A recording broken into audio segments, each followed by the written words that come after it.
Hello friends, दोस्तों आज मैं आपको ऐसा तथ्य बताने वाला हूँ जो हर पत्नियाँ की जुबान पर होती है। एजी। जी हाँ दोस्तों, एजी जो है वो संकेत होता है सिल्वर का। तो सिल्वर का संकेत होता है दोस्तों, क्या होता है? एजी। अब कहने वाली बात है, सिल्वर में भी तो SiV एलिया होता है, तो फिर इसका संकेत एजी क्यों? इसका संकेत एजी इसलिए होता है दोस्तों क्योंकि इसकी उत्पत्ति यूनान के एक वर्ड से हुई है दोस्तों, जो अर्जेंटम होता है, अर्जेंटम, इसलिए इसका संकेत होता है एजी। दोस्तों मैंने बताया था कि यह धातु में सर्वश्रेष्ठ ऊष्मा का और विद्युत का सुचालक होता है, चांदी।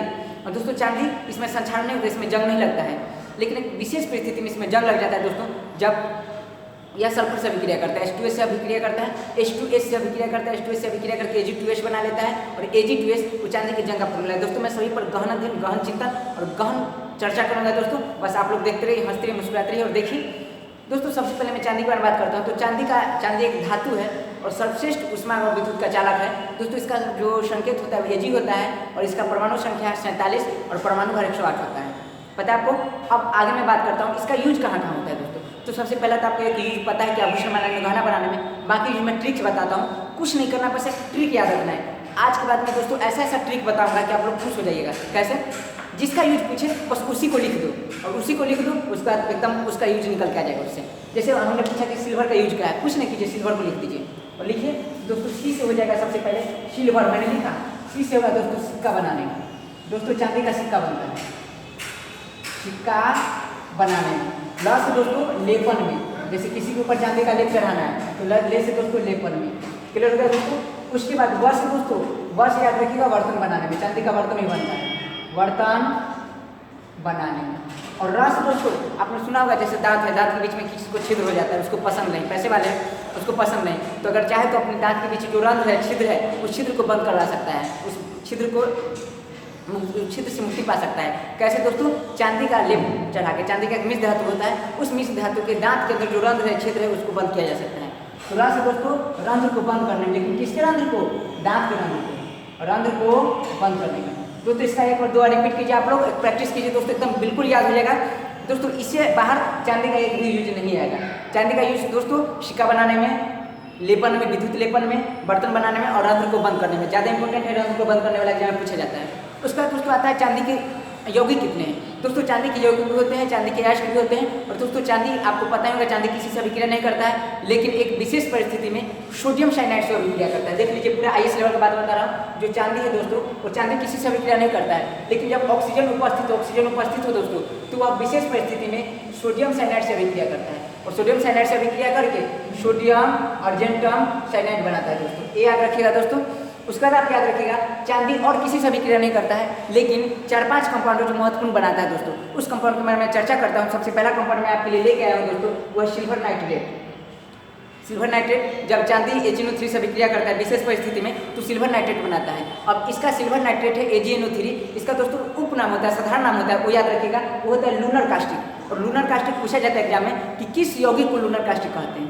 दोस्तों याद रखिएगा, सिल्वर नाइट्रेट को लूनर कास्टिक कहते हैं, लूनर कास्टिक दोस्तों, लूनर कास्टिक। तो लूनर कास्टिक अगर आपको याद है, इसका उपनाम का एक ट्रिक मैं दे रहा हूँ दोस्तों। ये ट्रिक है कि अगर आपसे पूछे कि लूनर कास्टिक का यूज कहाँ कहाँ होता है, कुछ नहीं कीजिए, लूनर कास्टिक लिख दीजिए। सिल्वर नाइट्रेट का यूज पूछे तो याद कीजिए, सिल्वर नाइट्रेट का उपनाम, दूसरा नाम क्या होता है? Lunar caustic. लूनर कास्टिक लिखिए और इसका यूज देखिए। ल से दोस्तों लेपन में, जो मैं ट्रिक बता रहा हूँ दोस्तों, इसका प्रैक्टिस जरूर कीजिएगा। ले से दोस्तों लेपन में, और न से दोस्तों जानते हैं, एक खास बात बता रहा हूँ, जो न से दोस्तों निशान बनाने में। जैसे आप लोग वोट डालने जाते हैं, तो वोट डालने के समय दोस्तों अगर छोटा मोटा से आपके मतलब नाखून पे कलर कर दे, तो आप मिटा के फिर वोट डाल दीजिएगा दोस्तों। तो वहाँ इस कलर का प्रयोग ना करके और वहाँ AgNO3 का प्रयोग किया जाता है। पता है क्यों? क्योंकि AgNO3 होता है, वो किसी भी धब्बा को मजबूत बना देता है। तो याद रखिएगा, न से निशान बनाने में, किसके निशान बनाने में दोस्तों? तो वोटर जो वोट डालते हैं उसके निशान बनाने में, उसके उंगलियों पर निशान बनाने में AgNO3 का प्रयोग किया जाता है, लूनर कास्टिक का प्रयोग किया जाता है। ये क्वेश्चन बहुत दोस्तों IS से बहुत बार पूछा जा चुका है। उसका है दोस्तों र से दोस्तों याद रखिएगा, ये हो गया 10 र से दोस्तों रंगाई में। कहीं रंगाई हो रहा है दोस्तों, उसमें अगर रंग को पक्का बनाना है, गहरा रंग बनाना है, तो दोस्तों AgNO3 का प्रयोग कर दीजिए, जहाँ रंगाई है तहाँ। उसका दोस्तों क से दोस्तों कपड़ा के धब्बा, कपड़ा कोई नया नया कपड़ा लिए दोस्तों फैक्ट्री में, तो कपड़ा पे जो रंग चढ़ता है दोस्तों, उस रंग को गहरा बनाने के लिए AgNO3 का प्रयोग किया जाता है। तो कपड़ा के धब्बे को गहरा बनाने में, कपड़ा के रंग को गहरा बनाने में। स से दोस्तों याद रखिएगा दोस्तों, स से इसमें क्या होता है? सिल्वर के निष्कर्षण में, सिल्वर का निष्कर्षण इससे हो जाता है।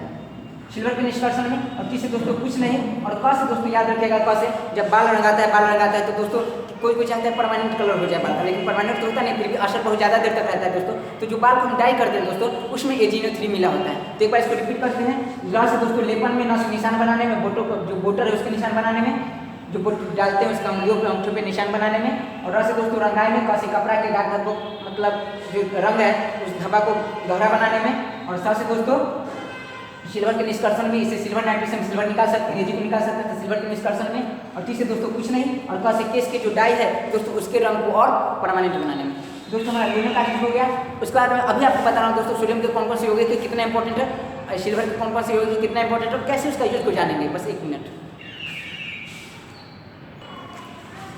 दोस्तों। तो देखिए जो हमारा चांदी है, सिल्वर है दोस्तों, सिल्वर का संकेत क्या होता है दोस्तों, Ag क्या करता है दोस्तों, Ag जो सिल्वर क्या करता है दोस्तों, यह किसी से भी क्रिया नहीं करता है, लेकिन 5 ऐसे मुख्य तत्व हैं दोस्तों, इससे वो विशेष परिस्थिति में जब उत्प्रेरक मौजूद हो तो रिएक्शन करते हैं। ये Ag की रिएक्शन कर लेता है F से, तो F से रिएक्शन करके बनाता है दोस्तों AgF अर्जेंटम फ्लोराइड, और दोस्तों Ag फिर रिएक्शन कर लेता है क्लोरीन से और बना देता है AgCl अर्जेंटम क्लोराइड, फिर Ag क्या कर लेता है दोस्तों ब्रोमीन से और बना देता है AgBr। फिर दोस्तों Ag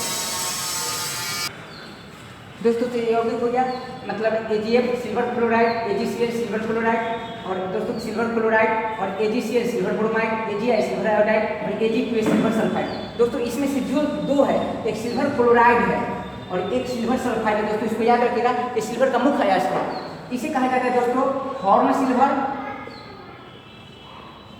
याद रखिएगा इसको कहा जाता है हॉर्न सिल्वर। हॉर्न सिल्वर किसे, सिल्वर क्लोराइड को, और दोस्तों Ag2 इसको कहा जाता है सिल्वर ग्लास। ये जरूर याद कर लीजिए, बहुत इंपॉर्टेंट है, इसको कहा जाता है सिल्वर ग्लास। दोस्तों जिस धातु में सल्फर जुड़ा है उसे ग्लास कहा जाता है, उस धातु का नाम लिख लीजिए और ग्लास लिख दीजिए।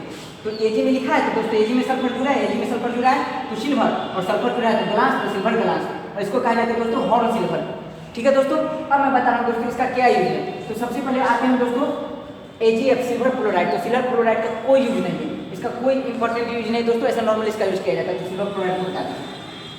AgCl दोस्तों, AgCl मतलब याद रखिएगा इसको, आजकल ऐसे नाम से याद रखिएगा, आजकल AgCl सिल्वर क्लोराइड। दोस्तों इसका यूज किया जाता है, सिल्वर क्लोराइड AgCl का यूज किया जाता है कहाँ दोस्तों, AgCl का प्रयोग किया जाता है फोटोग्राफिक जो कांच होता है, फोटोग्राफिक कांच बनाने में दोस्तों AgCl का प्रयोग किया जाता है। तो याद रखिएगा फोटोग्राफिक कांच बनाने में दोस्तों, बहुत इंपॉर्टेंट है, सवाल पूछा जा चुका है विशेष में बहुत बार।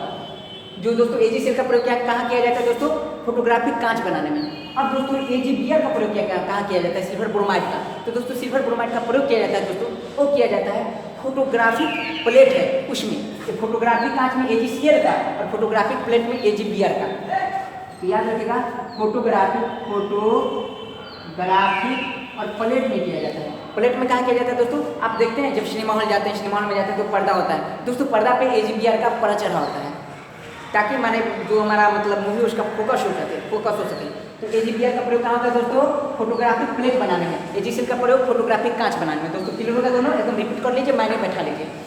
अगला दोस्तों AgI का तो दोस्तों इतना इंपॉर्टेंट प्रयोग है मत पूछे, जैसे कहीं सुखाड़ आ गया और वहाँ फसल बहुत ज़्यादा बर्बाद होने की संभावना है, तो AgI का प्रयोग दोस्तों वैज्ञानिक समय हमारे वैज्ञानिक हमारे देश के सरकार AgI का प्रयोग करवाते हैं वैज्ञानिक से दोस्तों कृत्रिम वर्षा के रूप में। तो दोस्तों कृत्रिम वर्षा याद रखिएगा, आर्टिफिशियल रेन। तो कृत्रिम वर्षा के रूप में किस यौगिक का प्रयोग किया जाता है, ये क्वेश्चन पूछा जा चुका है दोस्तों। कृत्रिम वर्षा के रूप में याद रखिएगा AgI का प्रयोग किया जाता है, AgI दोस्तों बहुत इंपॉर्टेंट यौगिक है, ये बम जैसा होता है, इसको लेके एक बार विस्फोट किया जाता है। जब विस्फोट करके बहुत बड़ी मात्रा में AgI लेके अर्जेंटम आयोडाइड सिल्वर आयोडाइड इसको बड़ी मात्रा में लेके और एक बार विस्फोट हो जाता है। विस्फोट होने के बाद ऊपर एकदम बादलों का ढेर हो जाता है और फिर कृत्रिम वर्षा होता है दोस्तों। तो याद रखिएगा AgI का प्रयोग क्या करते हैं, कृत्रिम वर्षा के रूप में। उसका दोस्तों AgII क्या होता है, एक मिनट दोस्तों, हमारा जो AgII है दोस्तों, ये क्या होता है, इसको कहते हैं सिल्वर ग्लास। याद रखिए सिल्वर ग्लास, ये चांदी का मुख्य अयस्क है और इससे चांदी का निष्कर्षण भी किया जाता है। ये बनता कैसे दोस्तों, तो देखिए चांदी किसी से अभिक्रिया नहीं करता है, लेकिन एक विशेष परिस्थिति में H2S से अभिक्रिया करता है। विशेष परिस्थिति का क्या मतलब है, जब ऑक्सीजन उपस्थित हो तो H2S से अभिक्रिया करता है और बना देता है Ag2S सिल्वर सल्फाइड। ये दोस्तों ये इसके बाद चांदी का रंग काला पड़ने लगता है, जिसे हम चांदी का जंग भी कहते हैं। तो चांदी का जंग अगर फॉर्मूला पूछे तो याद रखिएगा Ag2S चांदी के जंग का फॉर्मूला है दोस्तों। यह चांदी का मुख्य अयस्क भी है अर्जेंटम सल्फाइड, इसे सिल्वर ग्लास भी कहते हैं दोस्तों। याद रखिएगा दोस्तों, ये बहुत इंपॉर्टेंट बात हो गया। और दोस्तों यार एक क्वेश्चन भी है कि चांदी की चम्मच से अंडा नहीं खाना चाहिए दोस्तों, इसलिए क्योंकि अंडा का जो भाग है पीला वाला भाग दोस्तों उसमें सल्फर पाया जाता है, और सल्फर यानी उसमें हाइड्रोजन भी वातावरण में होता है, तो H2S बन जाता है जल्दी से रिएक्शन करके, और H2S फिर इससे अभिक्रिया करके वातावरण में ऑक्सीजन होता ही रिएक्शन करके A बना देता है और चांदी का चम्मच खराब हो जाता है और मनुष्य इस बीमारी से ग्रसित भी हो जाते हैं। तो याद रखिएगा दोस्तों, चांदी की चम्मच से अंडा खाना वर्जित है, याद रखिएगा। पूरा इंपॉर्टेंट बात इसमें है। और खास बात एक बात है, और चांदी में खास बात क्या है दोस्तों कि चांदी किसी से अभिक्रिया नहीं करता है, लेकिन कुछ एसिड हैं जैसे H2SO4 है, कि अगर स्ट्रॉन्ग एसिड हो तो उससे अभिक्रिया करके दोस्तों, और नॉर्मली एक बात है क्या कि धातु अम्ल से अभिक्रिया करके हाइड्रोजन गैस निकालते हैं, लेकिन चांदी में ऐसा कोई बात नहीं है। अगर चांदी भी तो धातु है, लेकिन यह H2SO4 से अभिक्रिया करके हाइड्रोजन गैस नहीं निकालते हैं, यह SO4 गैस निकालता है। इस बात का आप ध्यान में रखेंगे, नोट्स कर लीजिए। और फिर चांदी जो है वो HNO3 से अभिक्रिया करके फिर हाइड्रोजन गैस नहीं निकलता है, यह NO2 गैस निकलता है, इसको ध्यान में रख लीजिए। और मैंने पूरा बात बताया दोस्तों, पूरा बात और गहन सोचिए, वीडियो देखने के बाद एक बार सोचिए, उसका नोट्स बनाइए, और फिर कहीं कन्फ्यूजन तो एक बार वीडियो देखिए, और फिर भी कहीं दिक्कत हो तो प्लीज़ कमेंट कीजिए दोस्तों। आपका अपना भाई रवि कुमार रंजन के पास कमेंट कीजिए। हंसते रहिए, मुस्कुराते रहिए और देखते रहिए मेरा चैनल। और दोस्तों अगला जो मैं टॉपिक लेके आ रहा हूँ दोस्तों, वो है सोडियम के विभिन्न यौगिक दोस्तों, और उसका मैं बेहतरीन ट्रिक पेश करूँगा और बहुत कम टाइम का होगा दोस्तों। इसलिए हंसते रहिए, मुस्कुराते रहिए और देखते रहिए मेरा चैनल। जय हिंद, जय भारत।